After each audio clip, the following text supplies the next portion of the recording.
Hey everyone, it's Jenna. Before we get to this episode, I wanted to let you know about a virtual event that the McCourtney Institute for Democracy is hosting on November 16th. I will be in conversation with Andrew Yang and Charlie Dent about the future of America's two-party system. Really excited to talk with Andrew and with Charlie about things like ranked choice voting, open primaries, maybe even multi-member districts and other reforms that are out there, as well as Andrew's new project, The Forward Party, and Charlie's project, Renew America. So you can join us for this virtual event on Tuesday, November 16th at 4:30 p.m. Eastern Time. More information and registration is available at democracy.psu.edu/events. Again, that's democracy.psu.edu/events, and we hope to see you there. Thanks.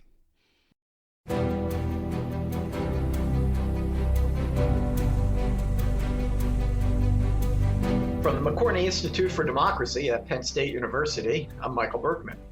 I'm Chris Beam. I'm Jenna Spinelli, and welcome to Democracy Works. This week, we are talking with Tom Nichols, a professor at the U.S. Naval War College, author of the new book, Our Own Worst Enemy, The Assault from Within on Modern Democracy, frequent cable news guest, and I think he describes himself in his Twitter bio as a curmudgeon or resident curmudgeon or something along those lines. Tom has an interesting perspective about what ails American democracy right now, and he draws from his personal experience in framing this new book, which is a departure from some of his previous work, The Death of Expertise and others. And I know in particular, we've all been talking about one story that he uses about his father and the 2012 election between Barack Obama and Mitt Romney. Yeah, I mean, so two curmudgeons talking about the book from another curmudgeon. It's, it's likely to be a little bit over the top, but there we are. Anyway, yeah, so in the book, it's right in the introduction. He mentions his dad is not long for this world, and he is a conservative. His dad is. Actually, I think at that point, Tom Nichols was as well. And he says, Dad, I think Obama's going to pull out this election. And Dad said, well, they're both fine men. We'll be fine either way. They're both good men. We'll be fine either way.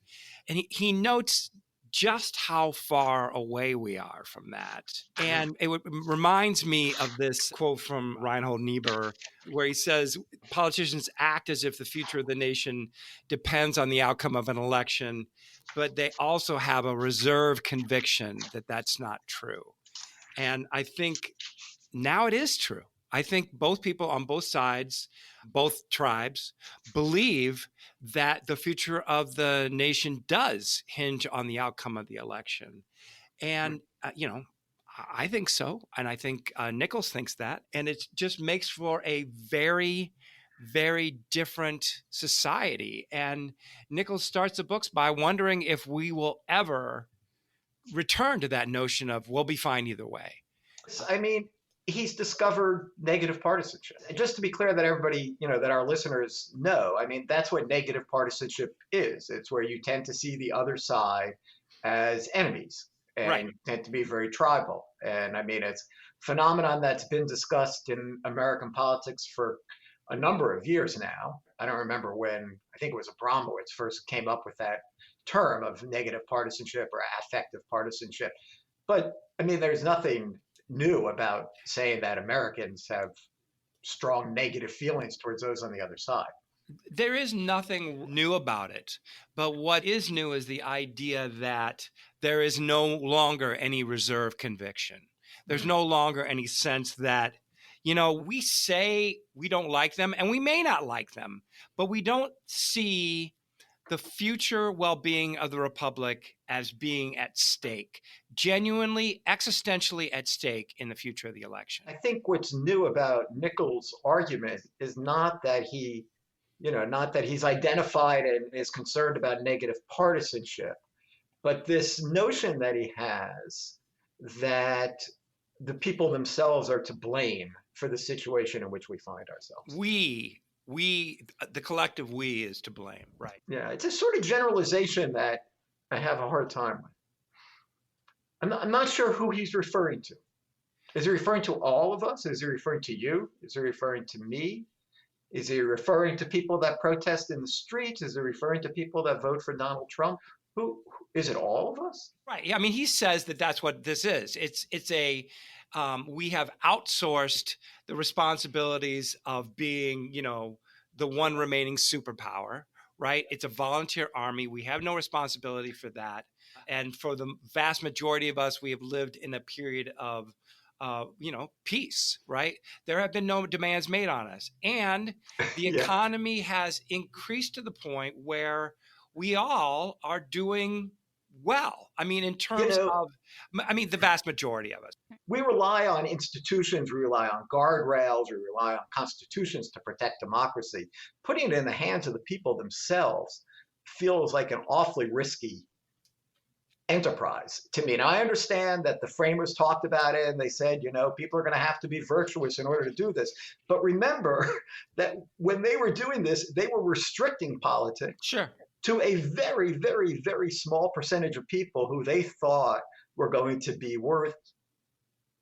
And what I sometimes feel like he's missing in this book is that, a large, diverse country is very difficult to manage in a democracy. Right? I mean, we are now living in a country where people that never were politically empowered now are, right? So back in the good old days, women weren't empowered, and African Americans weren't empowered, and even young people weren't empowered. And now they all are. Right. In a complete, increasingly diverse country.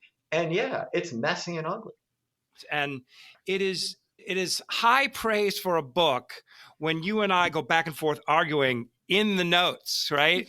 So, I mean, right? And so in that regard, at least, it speaks to the quality of this book. It's hard to read it and not have reactions and not have, both shock of recognition and also, wait a minute, is that true?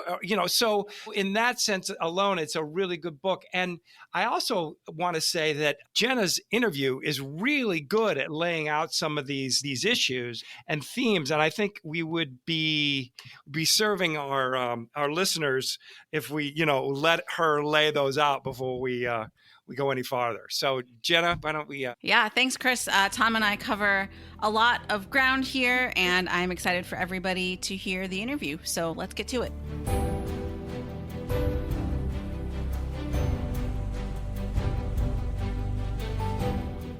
Tom Nichols, welcome to Democracy Works. Thank you so much for joining us today. Thanks for having me. So, guests, again, our listeners, I'm sure, know you or will recognize your name because we talk about your book, The Death of Expertise, all the time on this show. And, really excited to talk with you about your new book, Our Own Worst Enemy. And, as I was reading this, it seemed to me to be, in some ways, perhaps a more personal book than the Death of Expertise was. You talk a lot about your family and growing up in Massachusetts and some of those types of things. And I thought maybe we could start there. Could you, tell us a little bit about your background and how it informs the arguments or the thesis that you're making in this book? Sure.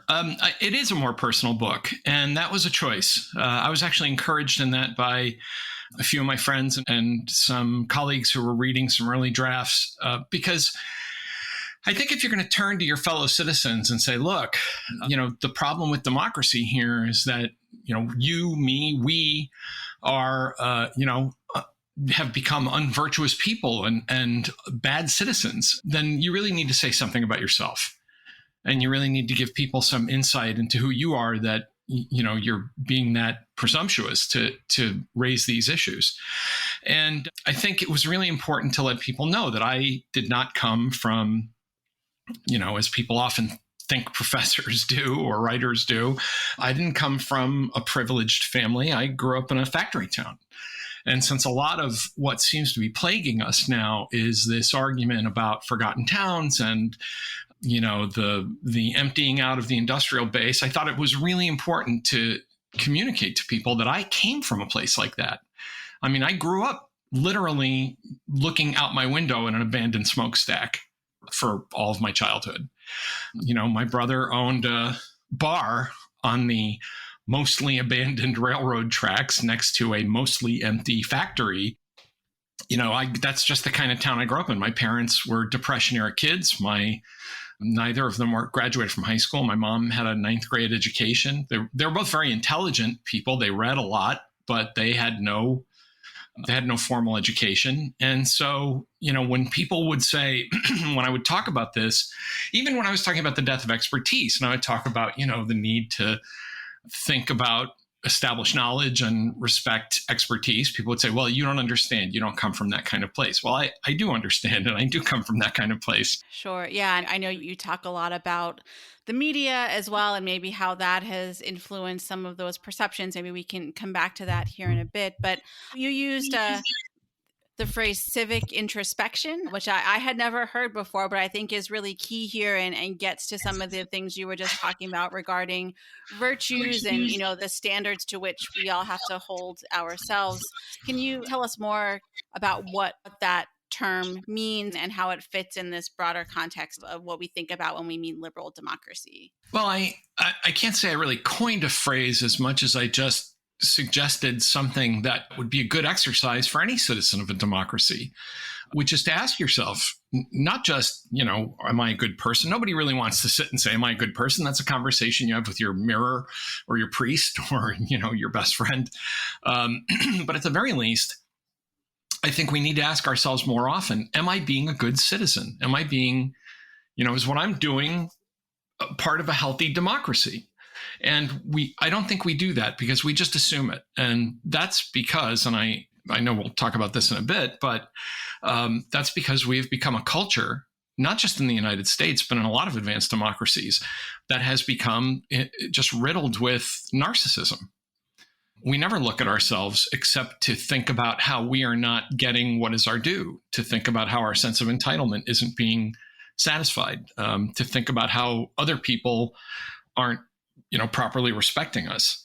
And I think, this notion of civic introspection is really important because you have to ask yourself, am I voting for something or am I voting just to stick it to somebody else, which has become a feature of negative partisanship for not just in the last few elections, but for some years now. So when we think about, introspection, it's sort of a very individually focused thing, but we also have this narcissism problem, which you've identified. So how do you, without turning this into some psychology podcast discussion, how do you sort of get to the introspection without the narcissism getting in the way? Or, what role might other people be able to do? Is there room for group introspection or, some way to sort of tamp down that sense of narcissism that, you were just saying is so detrimental? When I first started writing the book, a colleague said, I hope there's more to this than just moral hectoring, which I always think of as my, core skill set. And there are projects I suggest at the end of the book and some recommendations for change. But I do think that in a democracy, the way we establish the moral and political guardrails is with a certain amount of tough love with each other. I think it's important. It's kind of, again, linking back to a theme in The Death of Expertise when I said how much I hate the phrase, let's just agree to disagree. I really hate that expression because unless it's about matters of taste, I like cheeseburgers and you like hot dogs, 9 times out of 10, things are either right or wrong, they're true or they're false. And I think the same thing has to happen in politics where literally, and I've done this with people I know where I've turned and said, what you are saying is not only wrong, but it's undemocratic, it's anti-constitutional, it's un-American. And you need to think about what you're saying. And I have had people say it to me and take issue with me about certain things. But I think once we stop talking to each other honestly, like adults, all we're left with is childlike tantrums and shouting on one hand and silence and avoiding on the other. And I think I think the only people that can really guard our democracy is us. Right. And the other thing that, kind of plays into this, and as you were just talking about the, childlike tantrums, it brought to mind some of your arguments about the role of affluence and, much like children, we're all always used to getting what we want all the time and we can have anything we want delivered to our doorstep within hours or days. And that is directly in opposition to some of the hard, boring, slow work of democracy. Can you say more about that role of affluence and how perhaps it's connected to narcissism and, some of these bigger themes? Sure. And that's part of the reason the book was had such a person. It's not a memoir, obviously, but that I included some background about my own life. Because again, people bristle at the notion that we have had a long period of, 30 or 40 years of pretty much unbroken affluence. And of course, the answer is, but there are poor people, and there is income inequality, and there are super rich people, and all of that is true. But by and large, across all social classes, we live better now than we lived 40 years ago, and that's always true. You could make that argument about any 40-year period, but this level of affluence combined with a period of peace, and it is a period of peace.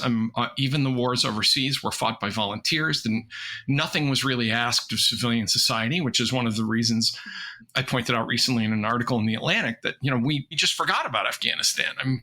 Those of us who work in national security affairs, we remembered it and we paid attention to it, and people in the military and their families paid attention to it. But people here in the United States lived in a time of peace, prosperity, affluence, and a remarkably high level of standard of living. So, this to me contributed to this narcissism.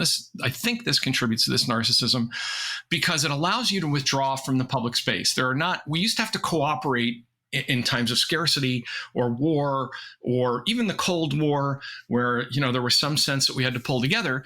We now have every form of leisure and work, even, where we can just be alone and think about nothing but ourselves.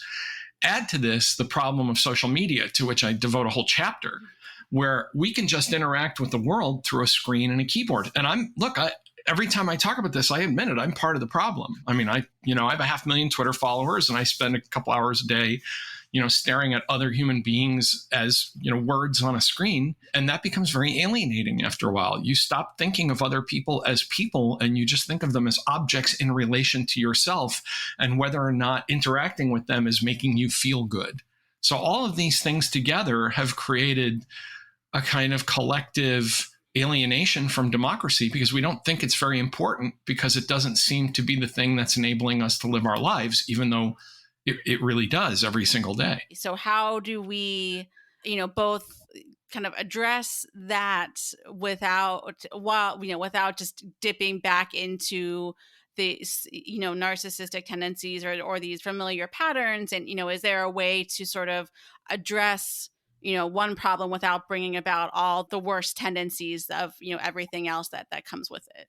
Well, strangely, and I know some scholars have made that case, and I'm not sure they've actually nailed down that case. I think how income inequality corrodes democracy is something that people assume because it seems very logical, and yet it's been very hard to operationalize how that happens. And there are two things to consider here. One is that the revolt against democracy, the real illiberal streak that you find in Italy, the United States, the UK, Poland, Turkey, Brazil, is not coming from the poorest people.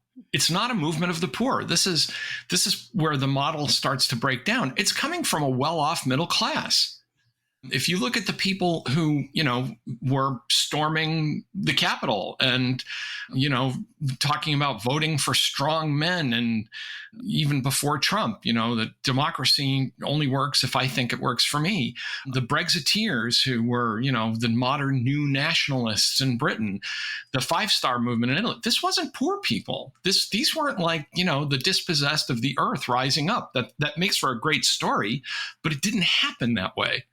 And I think what really potentially drives a lot of anger about democracy is not income inequality, which I think has really bad effects on the economy. It concentrates too much wealth, it snuffs out innovation, it snuffs out entrepreneurialism.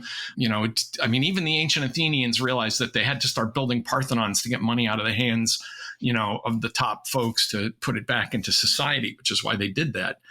I think awareness of inequality can make people nuts. I mean, I don't think most people can really comprehend the wealth of a Jeff Bezos.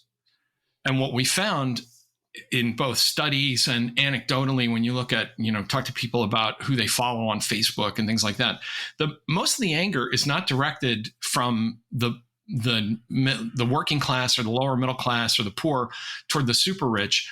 It's directed from the middle class against the slightly better off middle class. And that to me is a real danger sign. When people are bored and surfing Zillow to compare house values, and not just to look at the houses of the rich and famous like we used to do back in the 80s, but to literally on their own street say, well, my house is worth $300,000, but Joe's house is worth $320,000, and now I'm upset. That's really unhealthy.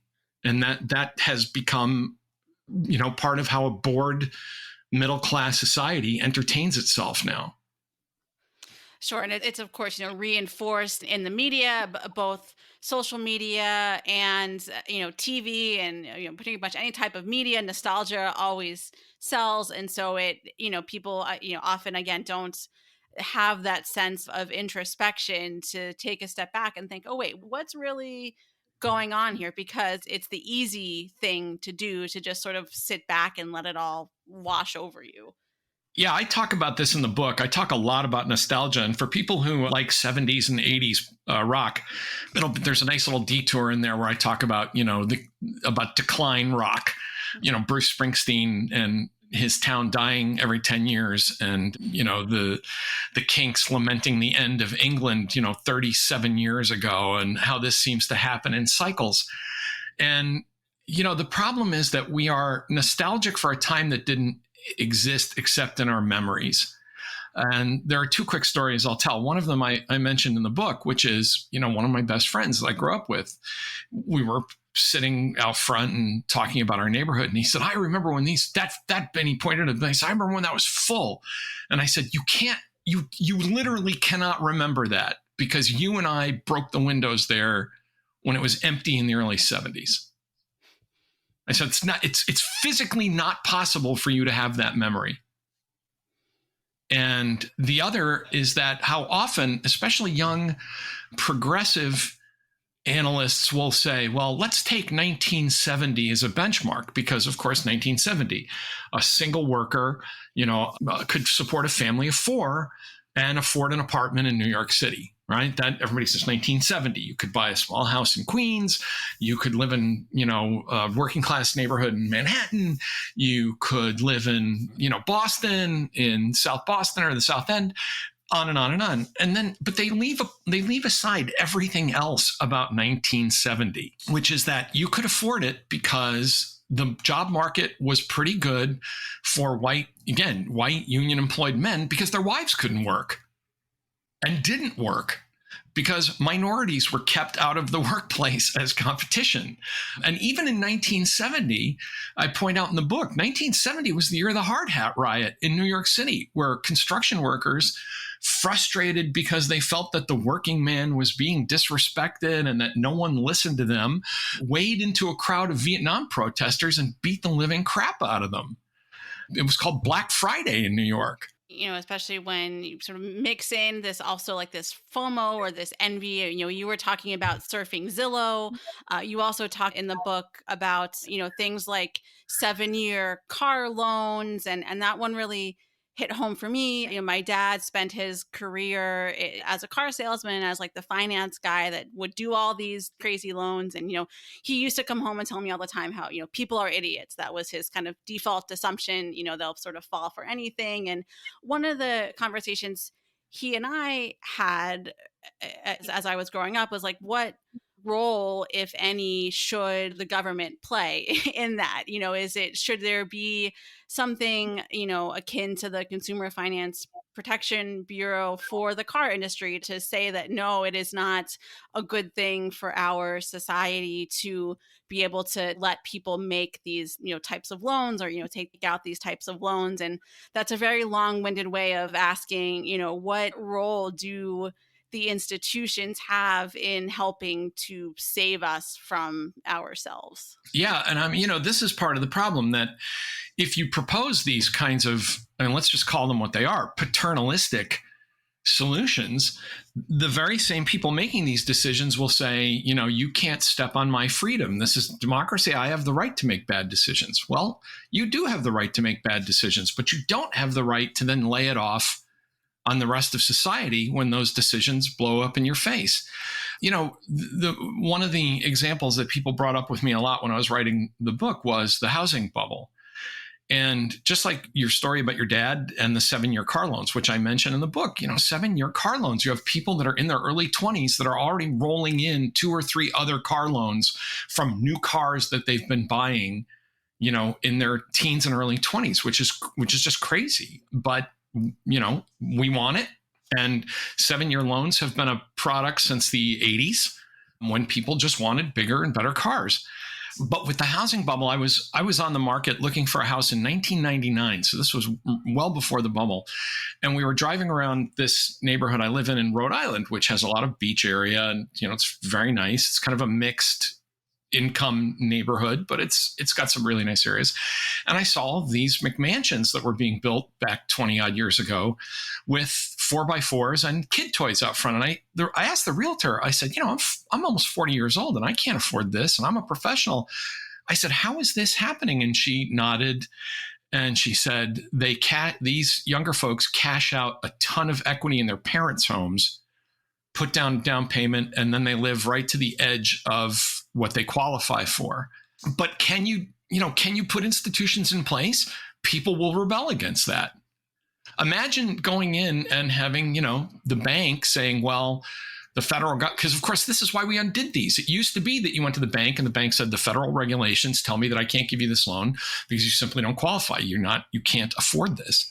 And people didn't like that. We wanted to have universal home ownership, which was a bipartisan, as I point out in the book, Gretchen Morgenson and her co-author said, this is a bipartisan train wreck, but everybody said, let's lower the eligibility. Let's give out money that people can't afford. And people gladly took those loans and then said, the government should have stopped me. Someone should have saved me from myself.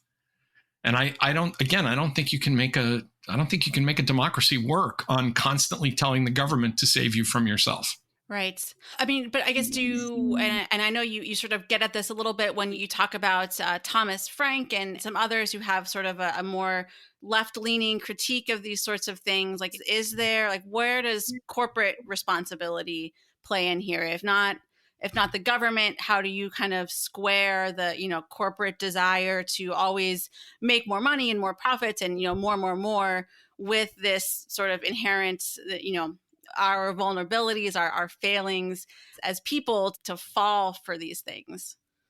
Well, I wish, I point out in the book that when I worked in the Senate, I advised my boss not to vote for most favored nation status for China. This was back in 1990. This is over 30 years ago, because I just didn't think China was the kind of regime that had earned that relationship with the United States. And the answer was, basically, cheap toy manufacturers were piling into Senate hearings saying, if you don't vote for this, poor kids are not going to have toys. We bought into that notion that we should have what we want, and what we want was a lot of cheap stuff. And I don't know how you preach corporate responsibility while you don't also preach some kind of consumer responsibility. But I think what the corporations did was horrendous in the sense of just saying, we will make cheaper and worse and faster and just think quarterly. I mean, that's been the great disease of American business for years, that they just think short term. On the other hand, there are other hands here. People with 401ks, all they care about is the price of their stock. And so, as I say in the book, should corporations take less profit and manufacture things in the United States to employ American workers? Well, it depends on whether you want a job or whether you want to see your retirement portfolio increase. I think the other problem is, and I didn't go into this, but as some of my friends who work on this stuff sometimes object, a lot of these companies just didn't want to deal with American workers, and they didn't want to deal with American regulatory environments, and they didn't want to deal with the costs of location here in the United States. I had these arguments with friends, where I said, would you pay $300 more for a television? And the answer was no. Tell the company to take less profit. I said, well, what if you work for the company? What if you own stock in the company? Well, basically it always came down to the same answer. I want what I want, and I don't want to hear about costs. So I agree with and I think actually one place we could start is there's a lot of money to be saved in the government that basically amounts to corporate welfare. I don't think the U.S. government should be in the business of subsidizing really anything unless we really need it. And, that I think there's a lot of room for bipartisan agreement there. But you're still not going to stop the problem that people want cheap stuff. They've made a choice that consumerism is the new religion in America, and corporations responded quite happily to that. Right. And encouraged it. I mean, not to let them off the hook, and encouraged it and told us that it was a good thing to consume and own and buy and have a lot of toys. Right. And, you talking about some of the, policy reforms just there, I think gets us to some of the solutions you offer. We could go on and on, I think, about some of these bigger quandaries. And I think, keep on with the moral hectoring, as it were. But let's bring it around to some solutions. You offer 3 modest proposals, as you call them. So let's run through those. The first is about the party should decide. I don't know if you're meaning to harken back to the famous political science book there, but that phrase will certainly be familiar to our listeners. Tell us more about that. The Party Decides is a really well-known book that now doesn't look, I mean, I don't want to slag the authors because it's a landmark work and they did a great job, but it got kind of overtaken by events around 2016. Their argument was party structures are too strong and basically subverting democracy by picking winners and losers. And I think that was, as a looking backward explanation for a lot of what happens in American politics, there was a lot of merit to that. The problem is that 2016 really showed that the parties don't really have a whole lot of control over what's going on. And there's a lot of reasons for that, including super low turnout and the effect of primaries, where you can use social media to mobilize a lot of people to show up and do things that the parties really don't want you to do. And 2 examples there are on the right and the left. One was Alexandra Ocasio-Cortez's win in 2018. I mean, she beat the guy that was going to be the next Speaker of the House. And nobody really saw it coming. But on the other hand, when you only have about a 12 or 13% turnout in a primary, that's the stuff that could happen. So that was definitely not the choice of the party.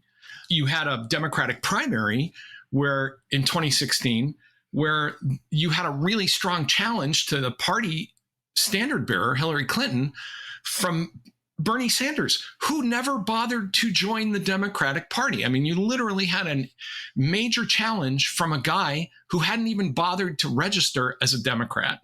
Meanwhile, over on the right, you have Donald Trump, a lifelong Democrat who just decides, I mean, this great scene at the beginning of Bob Woodward's first book where he's talking to Bannon and Steve Bannon, and he basically says, okay, so I was pro-choice. Fine, I'll be pro-life. Well, I donated to a lot of Democrats. Fine, I'll give some money to Republicans. And these political entrepreneurs and hacks can ride right in, hijack the process in these, at the beginning, what are these kind of low turnout, supercharged, ideologically or emotionally supercharged primaries. And then the parties completely lose control. I mean, I would have been really happy to see both the Democrats and the Republicans. I think the Democrats should have turned to Bernie Sanders and said, you're more than welcome, but you really do actually need to be a Democrat to run in our party. And I would have loved to have seen the Republicans turn to Donald Trump and say, you are not welcome here. You are not going to be on our debate stage. If you want to run third party, go ahead, but you were never a Republican. You are not a Republican in any identifiable way, ideologically or in terms of policy, and you are certainly not going to stand on a debate stage and just hurl insults at people's wives. But instead, the parties cowered and they said, well, the people want this. I think people don't understand that parties are not public utilities. They are private organizations, and they can decide what they stand for. And I think parties ought to do that again. How are you feeling about the prospects for any changes or any momentum moving in that direction of the getting back to the party deciding. Yeah, I'm not very optimistic about it. I mean, the Republican Party has completely collapsed as a party. I mean, it just does not exist as a party anymore. When the Republican platform in 2020, when they had that complete carnival of nonsense that was, multiple violations of the Hatch Act and federal law by having a party convention on government property, and then said, the platform is whatever Donald Trump says it is. That's not a party. That's just a cult of personality. That's just a vehicle for an individual. The Democrats, unfortunately, lack of party discipline is something the Democrats take pride in. They love to come up, every time I bring this up, Democrats love to throw that Will Rogers quote at me. I'm not a member of an organized political party. I'm a Democrat. And I keep saying to Democrats, stop saying that as if it's a good thing. Because, in this environment, particularly, you really need to have a more organized party. And I talk in the book about David Shore, who's a data analyst who works on progressive causes. And Shore keeps pointing out, look, all parties are national now because of social media and the internet and cable news. So what someone says in a D+55 district where they can't lose and they can walk around yelling about defund the police and college should be free and, taking all of the, America out of NATO or whatever whatever the rage of the day is, that hurts someone who's in a, D+1 or R+1 district. And that's how parties lose elections. That's how the Republicans lost some elections back when you had nincompoops out in Missouri talking about legitimate rape and, the women's bodies can shut down unwanted babies and all of that. And it cost the Republicans in other areas significantly. So, the Republicans just don't exist as a party. And I don't know what happens there. I left the Republicans years ago. And I don't know what happens to the remnants of that party. I think it will become a succession of cults of personality. There's a lot that still needs to be done. And I think, part of the problem is people think that, well, defeating Donald Trump, this was all about Donald Trump. I wrote the book because this is something that has been going on for 40 years. And Donald Trump was a symptom of it and something that made it worse. But I think if we just kind of sit back and say, well, okay, we fixed everything now, I don't think we're even close to being out of the woods. And I think people need to kind of take a deep breath and think about how they're going to re-engage as citizens of a democracy. Indeed. Well, that is a great place to leave the things. Tom Nichols, thank you so much for joining us today. Thanks for having me.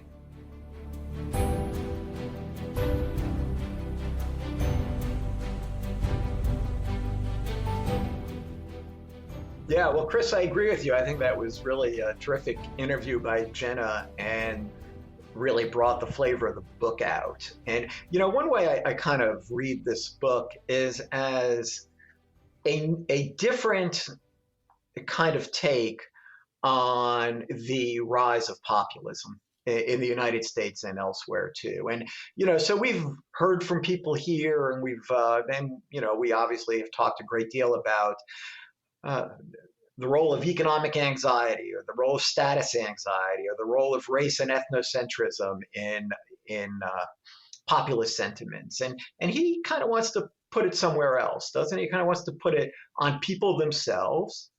And if I'm reading it correctly and hearing correctly, we're just not really being good enough.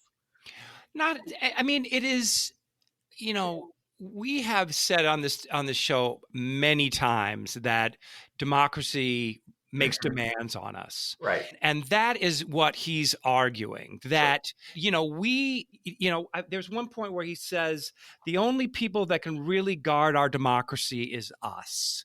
And so, to say that it's corporations or it's government, well, that's all in some sense, I think he would argue us. And so as well. And so it's, this is not an argument about politics per se. It's an argument about culture and about how much we value and how much we exhibit these kind of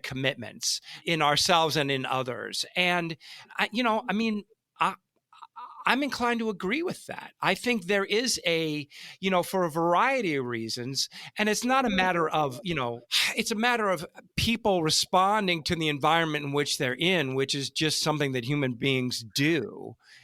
So I was really struck by this part where he goes into, basically blaming the 2008, 2009 recession on people for wanting really big houses and cheap credit. Mm-hmm. And, there's something to that. You shouldn't take out a loan you can't repay. There's certainly something to that, but that's not why the economy crashed. And that's not why people buy houses, actually. The federal government has been incentivizing home purchasing for 50, 60, 70 years. They did it by building the interstate highway system. They did it by giving you a tax break on your mortgage, but not on your rent. I could go on and on in the ways that home ownership has been encouraged by the federal government. And then he's pissed at people because they want to own a big home. These were things that changed within the banking industry. They weren't things that changed in government. And even if you say it's the government, his argument would be that it's because of the government only responds to incentives from voters. And if the voters are okay with that, then that's what's going to happen. Here's the kind of thing I guess I'm trying to get at. And nowhere in his book does he mention these enormous protests of white people protesting blacks' treatment by the police. Yes, I agree. Nowhere does he talk about huge marches for women's reproductive rights.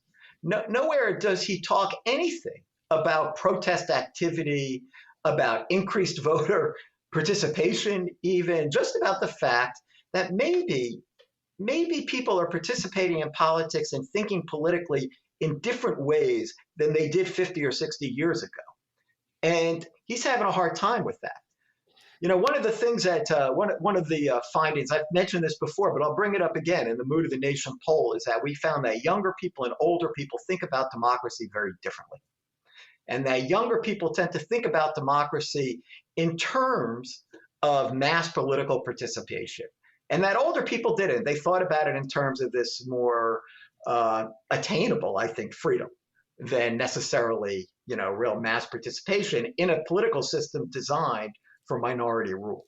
So whenever I hear accounts that want us to go back to a better time, I don't know, I get really uncomfortable with it because you can't isolate that better time from the fact that politics and much of American life was deeply restricted to white men.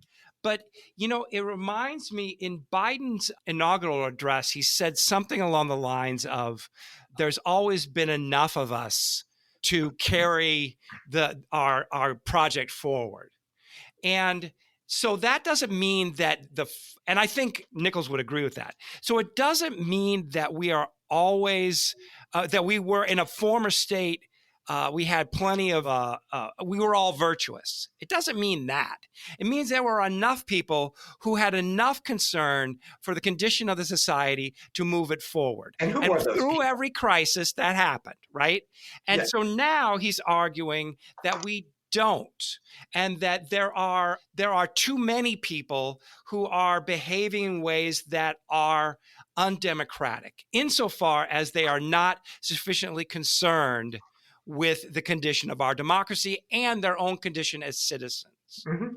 Yeah. And so it's like, it's not that we are in this totally different world. It's just that things have progressed in a way that is, in that degree alone, is not good for democracy.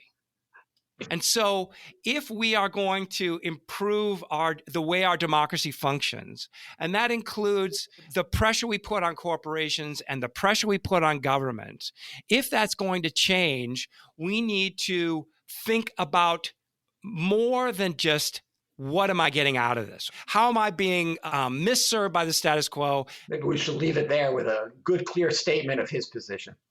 I think, obviously, the degree of debate and argument and investment in this argument is reflective of just how It's really good. It's really a good read.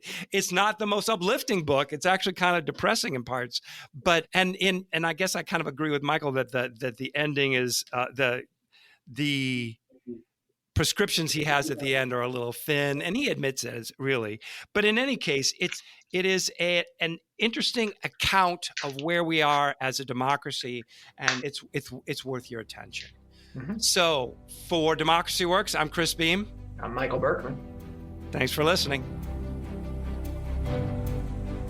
Democracy Works is a collaboration between the McCourtney Institute for Democracy at Penn State and WPSU, Central Pennsylvania's NPR station.